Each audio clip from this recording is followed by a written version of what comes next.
Bismillah, alhamdulillah, wassalatu wassalamu ala rasulillah wa ala alihi wa sahbihi wa man tabi'ahu bi ihsanin ila yaumil qiyamah amma ba'd.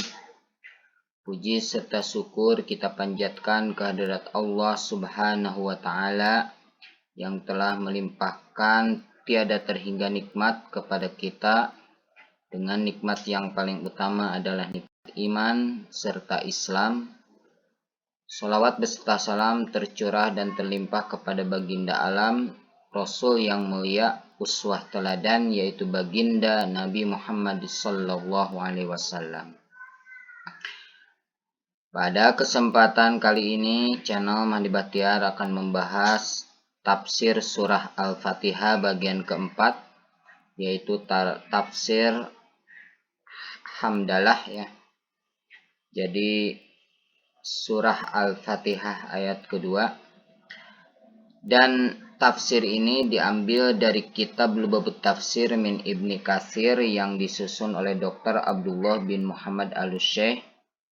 Kitab Lubabut Tafsir ini adalah kitab ringkasan dari tafsir Ibnu Katsir. Baik, kita akan mulai saja, dan di sini saya hanya membacakan saja tafsir suratnya, tidak ditambah ataupun dikurangi. Alhamdulillahirabbil alamin, yang artinya segala puji bagi Allah Rabb semesta alam. Qurra sab'ah atau 7 ahli qiraah membacanya dengan memberikan harokat dhammah pada huruf dal dalam kalimat awal alhamdulillah, karena ia merupakan jumlah ismiyah atau dalam kurung kalimat nominal yang terdiri dari mubtada, subjek, dan khobar predikat. Abu Ja'far bin Jarir menerangkan, alhamdulillah berarti bersyukur kepada Allah subhanahu wa ta'ala semata. Jadi syukur kepada Allah subhanahu wa ta'ala semata, bukan kepada sembahan selainnya dan bukan pula kepada makhluk yang diciptakannya, atas segala nikmat yang Dia anugerahkan kepada hamba yang tak terhingga jumlahnya, sedang tidak ada seorang pun selain Dia yang mengetahui jumlahnya. Nikmat tersebut berupa berbagai sarana yang memudahkan manusia untuk mentaatinya, kekuatan fisik agar dapat menunaikan berbagai kewajiban terhadapnya, rezeki ketika hidup di dunia, beserta nikmat dalam kehidupan, yang semuanya itu sebenarnya bukanlah kewajiban yang harus Allah penuhi kepada seluruh makhluk. Ditambah lagi nikmat berupa peringatan dan seruan kepada manusia untuk selalu berupaya meniti sebab-sebab yang dapat membawa kepada kelanggengan hidup di surga, tempat segala kenikmatan abadi berada. Hanya untuk Allah segala puji, baik di awal maupun di akhir. Ibnu Jarir At-Tabari rahimahullah mengatakan, alhamdulillah ialah salah satu pujian Allah untuk dirinya sendiri. Pada kalimat ini terkandung perintah kepada hamba supaya memujinya. Dengan demikian seolah-olah Dia menyerukan kepada semua makhluk, ucapkanlah oleh kalian alhamdulillah. Lebih lanjut, Ibnu Jarir menyebutkan, telah dikenal di kalangan para ulama mutaakhirin bahwa alhamdu ialah pujian melalui ucapan kepada yang berhak mendapatkannya, disertai penyebutan segala sifat baik yang melekat pada diri orang tadi maupun yang diberikan kepada pihak lain. Sementara itu, asyukru ditujukan bagi sifat-sifat baik yang diberikan kepada pihak lain yang disampaikan melalui hati, lisan, dan anggota badan. Demikian sebagaimana diungkap seorang penyair, afadat kumunna ma uminni salasah yadi walisani waddomiron muhajjaba. Nikmat paling berharga kalian dariku jalurnya ada 3, melalui tanganku, lisanku, dan hatiku yang tak nyata.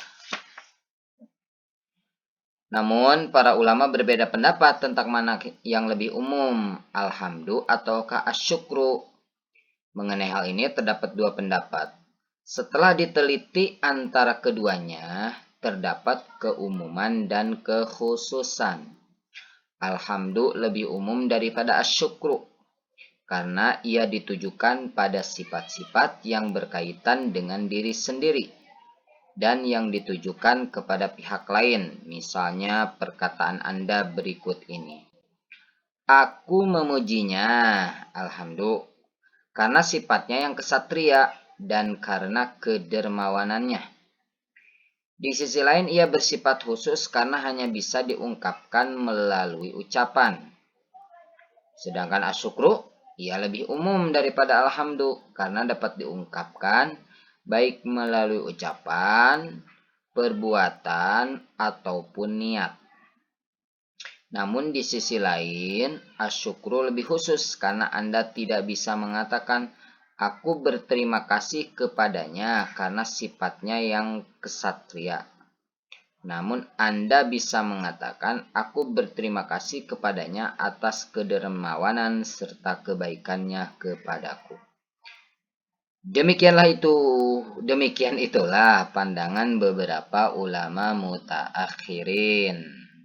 Wallahu a'lam. Ini masih diteruskan.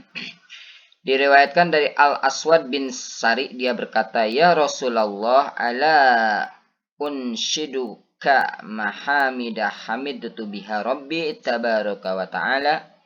Faqala, "Amma inna rabbaka yuhibbul hamd." Wahai Rasulullah, maukah engkau aku puji dengan berbagai pujian seperti yang biasa aku sampaikan untuk Rabbku Allah tabaraka wa ta'ala?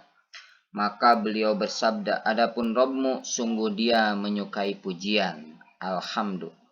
Hadis riwayat Imam Ahmad dan An-Nasai. Imam An-Nasai. Diriwayatkan oleh Abu Isa At-Tirmizi, An-Nasai, dan Ibnu Majah dari Jabir bin Abdullah, dia bercerita. Jadi dari Imam At-Tirmizi, Imam An-Nasai, dan Imam Ibnu Majah. Dari Jabir bin Abdullah, dia bercerita Rasulullah Sallallahu Alaihi Wasallam bersabda, Afdaluz zikri la ilaha illallah wa afdalud du'a alhamdulillah. Sebaik-baik zikir adalah kalimat la ilaha illallah dan sebaik-baik doa adalah ucapan alhamdulillah. Menurut Imam At-Tirmizi, hadis ini hasan gharib. Hadis hasan gharib adalah istilah hadis yang serupa dengan hasan, yaitu derajat hadis atau atsar yang tidak sahih karena adanya ilat. Ilat itu cacat tertentu menurut ilmu hadis, namun tidak sampai doib. Doib itu lemah.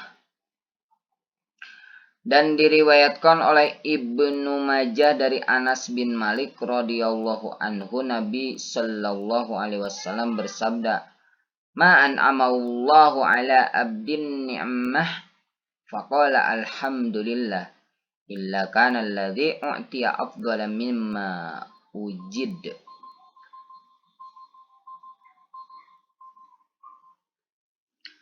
Artinya Allah tidak menganugerahkan suatu nikmat kepada seorang hamba kemudian dia mengucapkan alhamdulillah, melainkan pujian yang dia sampaikan itu lebih baik daripada nikmat yang diperolehnya.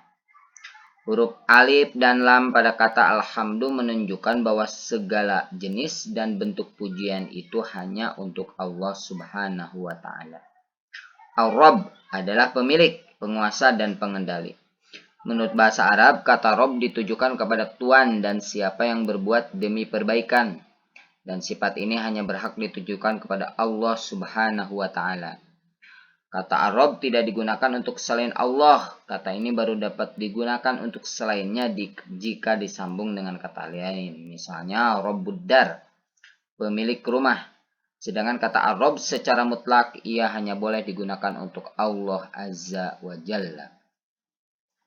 Ada yang mengatakan bahwa Ar-Rabb itu merupakan nama yang agung, Al-Ismul A'zam. Sementara itu Al-Alamin adalah bentuk jama' dari kata alamun yang berarti segala sesuatu yang ada selain Allah Jalla Jalaluh. Kata alamun berbentuk jamak dan kata ini tidak memiliki bentuk tunggal. Adapun al-awalimu ini berarti berbagai macam makhluk yang ada di langit dan bumi, di daratan maupun di lautan. Sebagaimana setiap angkatan di suatu kurun atau zaman atau generasi disebut alam. Alamun, alam.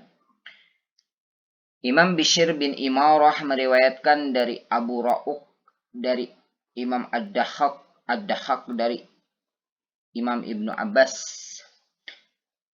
Arti Alhamdulillahirabbil alamin adalah segala puji bagi Allah, pemilik seluruh makhluk di langit dan bumi, serta yang berada di antara keduanya, baik yang diketahui maupun yang tidak diketahui. Al-Jazzaj mengatakan al-alamu berarti semua yang diciptakan oleh Allah di dunia dan akhirat. Imam Al-Qurtubi membenarkan perkataan Al-Jazzaj itu seraya menyatakan, karena kata ini mencakup seluruh alam baik dunia dan akhirat. Kata al-alamu berasal dari kata al-alamatu, bukti dan petunjuk. Menurut saya, maksudnya menurut Imam Ibnu Katsir. Diartikan demikian karena ia adalah kata yang menunjukkan keberadaan pencipta serta keesaannya.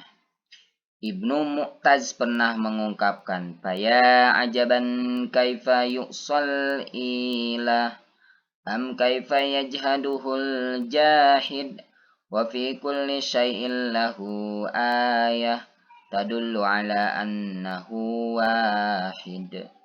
Sungguh mengherankan bagaimana mungkin seorang bisa mendurhakai Rob atau mengingkarinya. Padahal dalam setiap segala sesuatu terdapat pertanda yang ia menunjukkan bahwa dialah yang esa. Itu saja yang disampaikan di channel ini. Mudah-mudahan bermanfaat. Segala sesuatu yang baik adalah dari Allah Subhanahu wa Ta'ala. Adapun bila ada kesalahan, itu adalah mutlak dari saya pribadi sebagai manusia yang tidak luput dari salah dan dosa. Wallahu muwaffiq ila aqwamit thoriq. Akhirul kalam. Wassalamualaikum warahmatullahi wabarakatuh.